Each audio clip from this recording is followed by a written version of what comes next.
మిత్రులారా, స్క్రీన్ మీద కనిపించేటువంటి ఈ ఇమేజ్ ఒక్కసారి జాగ్రత్తగా పరిశీలించండి.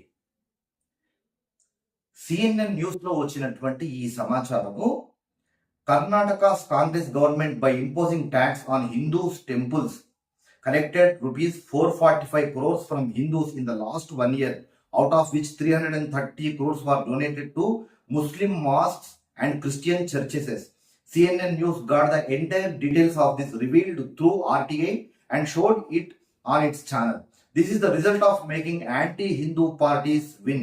These Tukude, Mahatuk Bandhan gang parties like the British and Muslim rulers will continue exploit Hindus.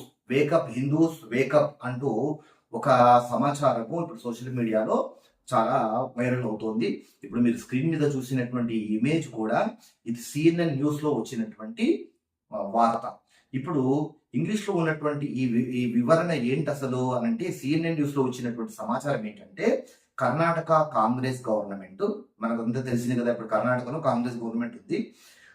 వాళ్ళు హిందువుల దేవాలయాల నుంచి 445 కోట్ల రూపాయలు ఒక సంవత్సరానికి వసూలు చేసి అందులో 330 కోట్ల రూపాయలను మస్జిదులకి, చర్చులకి ఖర్చు పెట్టారు అనేటువంటి విషయము సిఎన్ఎన్ న్యూస్ లో ప్రసారం చేయడం జరిగింది.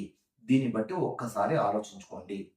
దేశంలో మెజారిటీ స్థానంలో ఉన్నటువంటి హిందువులు కట్టేటువంటి ట్యాక్సుల వల్ల వచ్చేటువంటి ఆదాయంలో ప్రభుత్వాలు, హిందూ వ్యతిరేకమైనటువంటి ప్రభుత్వాలు ఏ విధంగా హిందూవేతర సంస్థలకి, ఇతర మతాల వారికి ఏ విధంగా ఖర్చు పెడుతున్నారు అనేటువంటిది ఒక్కసారి ఆలోచించండి.